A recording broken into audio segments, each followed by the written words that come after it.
औज़ुबिल्लाहिमिनश्शैतानिर्रजीम बिस्मिल्लाहिर्रहमानिर्रहीम अस्सलाम वालेकुम। स्टूडेंट्स, उम्मीद करता हूँ कि आप सब खैरियत से होंगे और आपने कल का वीडियो लेक्चर जो चैप्टर नंबर 1 फंडामेंटल कॉन्सेप्ट्स का पार्ट 1 था वो देख लिया होगा और आज इस चैप्टर को इंशाल्लाह हम कंप्लीट करेंगे। अगर आप में से किसी ने वो लेक्चर नहीं देखा तो इसी वीडियो के डिस्क्रिप्शन में आपको उसका लिंक मिल जाएगा, आप वो लेक्चर भी देख लीजिएगा ताकि साथ साथ आपका सिलेबस कवर होता रहे। स्टूडेंट्स, कल के लेक्चर में से कुछ सवालात मुझे रिसीव हुए। हम हर लेक्चर के बाद आपसे रिक्वेस्ट करते हैं कि आप कमेंट बॉक्स में कुछ क्वेश्चंस लिखिए और फिर उन्हीं क्वेश्चंस को हम अपने वीडियो लेक्चर्स में डिस्कस कर लेते हैं। कुछ स्टूडेंट्स को रिलेटिव एटॉमिक मास समझ में नहीं आया था, उन्होंने सवाल किया कि उन्हें रिलेटिव एटॉमिक मास दोबारा से समझना है। बेटे, जब भी हम किसी भी एलिमेंट को कार्बन 12 से कंपेयर करते हैं और जो मास आता है उसका, उसे हम नाम देते हैं रिलेटिव एटॉमिक मास का। आसान लफ्जों में मैं आपको यूं समझाने की कोशिश करूंगा कि मैं आपसे कहता हूं कि एक तराजू है जिसके एक तरफ कार्बन 12 रखा हुआ है और दूसरी तरफ हमने वो एलिमेंट रखा जिसका हमने मास मालूम करना था, और जो भी आपके पास उस स्केल पर आंसर आया उसे आप उस एलिमेंट का रिलेटिव एटॉमिक मास कहते हैं। जैसे हाइड्रोजन का 1.008, ऑक्सीजन का 15.994, नियॉन का 20.1797, और फिर इसे हम राउंड ऑफ के रूल के मुताबिक 1.008 को 1 कंसीडर कर लेते हैं, 15.9994 को 16 कंसीडर करते हैं। कुछ स्टूडेंट्स ने ये सवाल किया, यहाँ पर एक टाइपोग्राफिकल एरर था। ऑप्शन बी और डी यहाँ पर सेम है, ऑप्शन बी भी आंसर हो सकता है, डी भी आंसर हो सकता है। ये टाइपोग्राफिकल एरर है पेपर में, तो आप बी को टिक करेंगे या डी को टिक करते हैं, इसी सूरत में आपको सही जवाब मिलता है। तो कुछ स्टूडेंट्स इसको लेकर भी परेशान थे कि बी और डी में क्या फ़र्क है और हमने डी को ही क्यों सही जवाब सेलेक्ट किया था। कुछ स्टूडेंट्स ने सवाल किया कि सर 2 ग्राम ऑफ हाइड्रोजन का आपने मोल कहा 1 आएगा, तो 1 कैसे आया? बेटे, मोल का फॉर्मूला था mass in gram divided by molecular mass. Mass in gram कितना आपके पास 2 ग्राम हो गया। हाइड्रोजन का मास कितना होता है सर? 1 होता है, लेकिन यहाँ पर क्या लिखा हुआ है H2 मॉलिक्यूल, तो मास कितना हो गया? 2 हो गया। जब हम 2 को 2 से डिवाइड करते हैं तो आंसर क्या आता है हमारे पास? सर 1 आता है। इसीलिए हमने कहा था कि हाइड्रोजन के कितने मोल्स हो गए हमारे पास? 1 मोल होगा, और 1 मोल में वैल्यू क्या होती है? 6.02 एक्सपोनेंट 23। आज से बेटे हम अपने आज के लेक्चर का आगाज करते हैं और आप लोगों से रिक्वेस्ट है, वीडियो लेक्चर देखने के बाद कोई भी सवाल आपको पूछना हो तो आप या तो वो 033322433031 पर पूछ सकते हैं या फिर आप यूट्यूब कमेंट बॉक्स में लिख सकते हैं, ताकि आने वाले लेक्चर में मैं आपको सवाल का जवाब दे सकूं। स्टूडेंट, मास मास रिलेशनशिप से मुराद है कि आपको मास प्रोवाइडेड होगा और आपको दूसरी एलिमेंट का मास मालूम करना होगा। कोई इक्वेशन आपको दी जाएगी या इक्वेशन आपको खुद बनानी होती है। हम पास पेपर से क्वेश्चंस को सॉल्व करने की प्रैक्टिस कर रहे हैं। तो एनटीएस 2011 में एक सवाल पूछा गया, by heating 25 gram of limestone that is calcium carbonate the weight of carbon dioxide produce is. आपसे कहता है कि जब लाइमस्टोन को आप हीट करेंगे तो उससे कितना कार्बन डाइऑक्साइड बनेगा। आपको इक्वेशन भी नहीं दी गई जो कि आपको खुद बनानी होती है, क्योंकि यहाँ पर आप साफ कहा जा रहा है कि आपने हीट किया है किसे? कैल्शियम कार्बोनेट को। तो आप कैल्शियम कार्बोनेट लिखते हैं, एरो बनाते हैं, उस पर हीट लिखते हैं और कहते हैं एक चीज बनी है कार्बन डाइऑक्साइड और दूसरी बनती बेटा इससे कैल्शियम ऑक्साइड। ये आपसे पूछ रहा है कि इस कार्बन डाइऑक्साइड का वेट कितना होगा। अब according to mass mass relationship आप जब सॉल्व करते हैं तो आपके पास मुख्तलिफ मेथड्स होते हैं इसको सॉल्व करने के, जिसके लिए कैलकुलेटर चाहिए होता है। लेकिन स्टूडेंट्स ये एमसीक्यूज हैं और जब एमसीक्यूज को आप सॉल्व करते हैं तो आपको उसके लिए शॉर्ट ट्रिक्स की जरूरत है। ये इक्वेशन बन गई थी बेटा हमारे पास, कैल्शियम कार्बोनेट से क्या बना? कार्बन डाइऑक्साइड और कैल्शियम ऑक्साइड। कैल्शियम कार्बोनेट का जब हम मास कैलकुलेट करते हैं, कैल्शियम का 40, कार्बन का 12, एक ऑक्सीजन का 16, तो 3 का हो जाता है 48। जब आप इस सबको प्लस करते हैं यानी 48 प्लस 12 प्लस 40, तो आपके पास आंसर आता है 100।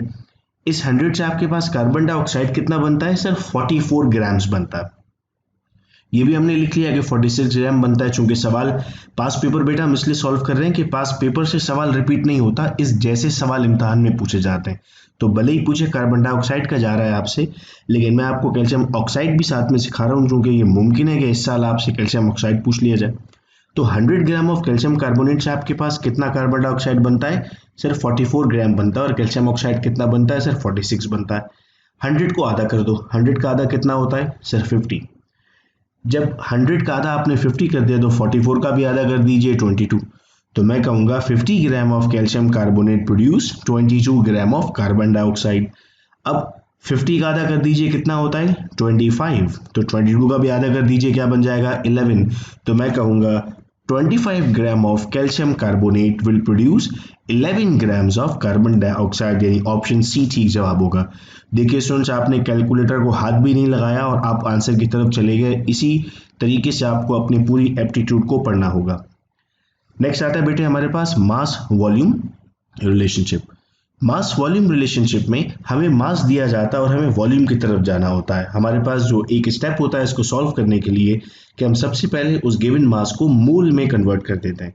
याद रहे कि जब पंजाब बोर्ड हम पढ़ रहे थे तो उसमें हमने कहा था कि मोल हमारे पास बाकायदा एक टॉपिक है, जबकि सिंध बोर्ड में मोल का टॉपिक नहीं लिखा हुआ था हमारे पास, लेकिन आप देख रहे हैं कि हर न्यूमेरिकल में मोल हमें करना ही पड़ रहा है।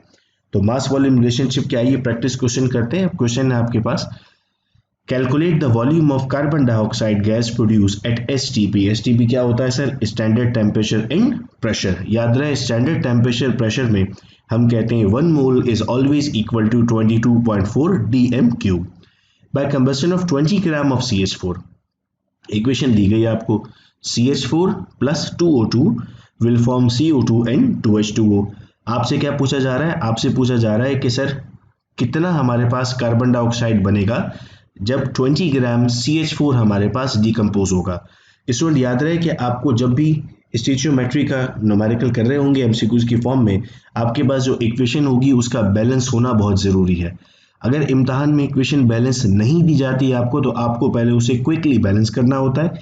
जैसे इस वक्त जो स्क्रीन पर हमारे सामने इक्वेशन लिखी हुई है वो कम्प्लीटली बैलेंस्ड है, जिसमें रिएक्टेंट साइड पर कार्बन 1 है, प्रोडक्ट साइड पर भी कार्बन 1 है, रिएक्टेंट पर हाइड्रोजन 4 है, प्रोडक्ट पर भी हाइड्रोजन 4 है, रिएक्टेंट पर ऑक्सीजन 4 है और प्रोडक्ट पर भी ऑक्सीजन 4 है। अगर ये बैलेंस नहीं होती तो आपको बैलेंस करना लाजमी है। अनबैलेंस इक्वेशन से आप कभी भी स्टोइचियोमेट्री के एमसीक्यूज को सॉल्व नहीं कर सकोगे। अब हम कहते हैं सबसे पहले हमें क्या मालूम करना था सर, मोल मालूम करना है, चूंकि आप मास वॉल्यूम रिलेशनशिप कर रहे हैं। चाहे स्टूडेंट्स पहचानेंगे कैसे, ये मास वॉल्यूम रिलेशनशिप था। अगर आपको मास दिया जाता है और वॉल्यूम पूछना होता है तो ये कौन सा न्यूमेरिकल होगा, मास वॉल्यूम रिलेशनशिप। अगर आपको मास दिया जाता है और आपसे मास ही पूछता है तो अब ये क्या हो जाएगा सर, मास मास रिलेशनशिप। ये फर्क जानना भी बेटे बहुत ज्यादा जरूरी है। अब हमने कहा कि सर मास इन ग्राम दिया हुआ है 20 और मॉलिक्यूलर मास दिया हुआ है 16। 20 को डिवाइड करना है 16 से। बच्चों कैलकुलेटर आपके पास नहीं है, जितना आसान कर सकते हैं उतना आसान करना होगा आपको। आप 4 का टेबल पढ़ लें। तो 4 का टेबल जब आपने पढ़ा तो 4 4 जा 16 होता है और 4 5 जा 20 होता है। तब आपने क्या लिख दिया, 5/4। अब अगर ऊपर 4 गिवन होता तो आपका आंसर आता 1। अगर ऊपर 8 गिवन होता तो आपका आंसर आता 2। अगर ऊपर 6 गिवन होता तो आपका आंसर आता 1.5। तो ऊपर क्या गिवन है, 5। 5/4 बराबर होता है 1.25। किस तरह से आप बेटा डिवीजन याद कर लेते हो कुछ तो आपको आसानी होती है। मैं फिर रिपीट करता हूँ, अगर 8/4 होता तो आंसर आता है आपके पास 2। 4/4 का आंसर आता है आपके पास 4। इसी तरह 6 होता है अगर ऊपर तो आंसर आता है 1.5। 5 मौजूद है तो आंसर क्या आ गया आपके पास, 1.25। अब अगर आप इक्वेशन को देखते हैं तो आप कहते हैं कि यहाँ पर 1 मोल है, ये 1 मोल प्रोड्यूस कर रहा है। अगर ये 2 मोल होता तो 2 मोल प्रोड्यूस करता, 3 मोल होता तो 3 मोल प्रोड्यूस करता, 5 मोल होता तो 5 मोल प्रोड्यूस करता, 10 मोल होता तो 10 मोल प्रोड्यूस करता। यानी मैं कह रहा हूँ x मोल होगा तो x प्रोड्यूस करेगा। इस वक्त x क्या है, 1.25 है। तो क्या कहेंगे हम कहेंगे sir 1.25 of CH4 will produce 1.25 CO2। यहाँ तक बात मैं उम्मीद करता हूँ मैं समझ में आई है। हमने कहा था 1 मोल में आपके पास 22.4 dm क्यूब है, तो 1.25 में कितने होंगे, आप 1.25 को मल्टीप्लाई करते हैं 22.4 से तो आपके पास आंसर आता है 28 dm क्यूब। तो हमारे पास अगर सवाल में पूछा जाता है कि 20 ग्राम CH4 को जब आप कंबर्स करेंगे तो कितना कार्बन डाइऑक्साइड बनेगा वॉल्यूम में, तो जवाब होगा सर 28 dm क्यूब बनेगा वॉल्यूम में। लेकिन कंडीशन कैसी होनी चाहिए, STP यानी स्टैंडर्ड टेम्परेचर एंड प्रेशर। फिर तीसरा आता है बेटे हमारे पास वॉल्यूम रिलेशनशिप। वॉल्यूम रिलेशनशिप से क्या मुराद है सर, वॉल्यूम रिलेशनशिप से मुराद है कि आपको वॉल्यूम दिया जाएगा और आपको उससे वॉल्यूम ही मालूम करना होगा। आइए क्वेश्चन की तरफ बढ़ते हैं। 2009 में सवाल पूछा गया वॉल्यूम रिलेशनशिप का। Given the equation C3H8 plus 5O2 will give 3CO2 plus 4H2O at STP यानी standard temperature and pressure. How many liters of oxygen are needed to completely burn 5 liter of C3H8? कितने oxygen की जरूरत है अगर आपको burn करना होगा 5 litre C3H8 को। सबसे पहला काम तो आपका ये था कि आपको इक्वेशन को चेक करना था कि आया वो बैलेंस है या नहीं है। तो हमने यहाँ पर चेक कर लिया कि इक्वेशन हमारे पास बैलेंस है। 3 हमारे पास कार्बन रिएक्टेंट में मौजूद हैं, 3 प्रोडक्ट में है, 8 हाइड्रोजन रिएक्टेंट में है, 8 प्रोडक्ट में है, 10 ऑक्सीजन रिएक्टेंट में और 10 ऑक्सीजन प्रोडक्ट में। तो इक्वेशन बेटे आपके पास बैलेंस है। अब आपको ये पता करना है कि ये अगर इसको आप 5 कर देते हो तो ऑक्सीजन आपको कितना चाहिए। अब स्टूडेंट्स आप इक्वेशन में देख सकते हो कि 1 मोल के लिए कितने ऑक्सीजन चाहिए, 5 ऑक्सीजन चाहिए। तो मैं आपसे पूछता हूँ 2 के लिए कितने चाहिए होंगे, आप जवाब दे रहे हैं 10। मैं आपसे पूछता हूँ 3 के लिए कितने चाहिए होंगे, आप जवाब दे रहे हैं 15। मैं आपसे पूछता हूँ 4 के लिए कितने चाहिए, आप जवाब दे रहे हैं 20। अब मैं आपसे पूछता हूँ 5 के लिए कितने चाहिए, आपने जवाब दे दिया 25। तो आपका ई ऑप्शन सही जवाब हो गया। एक मरतबा फिर कोई कैलकुलेटर आपने इस्तेमाल नहीं किया, बगैर कैलकुलेटर के आपने इसे सॉल्व कर लिया। नेक्स्ट क्वेश्चन 2016 में बेटे पास पेपर्स में सिर्फ इसलिए लेकर आता हूं कि आपका कॉन्फिडेंस बिल्ड होना स्टार्ट हो जाए कि ये टॉपिक एग्जाम में किस तरह पूछा जाता है। एप्टीट्यूड का स्टूडेंट यही परेशान रहता है कि सर हमें ये सवाल कैसे पूछा जाएगा। तो आपके सामने यहाँ पर बेटे क्वेश्चन मौजूद है। बेटे आप देख रहे हैं 2016 में वॉल्यूम रिलेशनशिप से क्वेश्चन पूछा गया, what volume in dm cube of KCl is obtained in the following equation.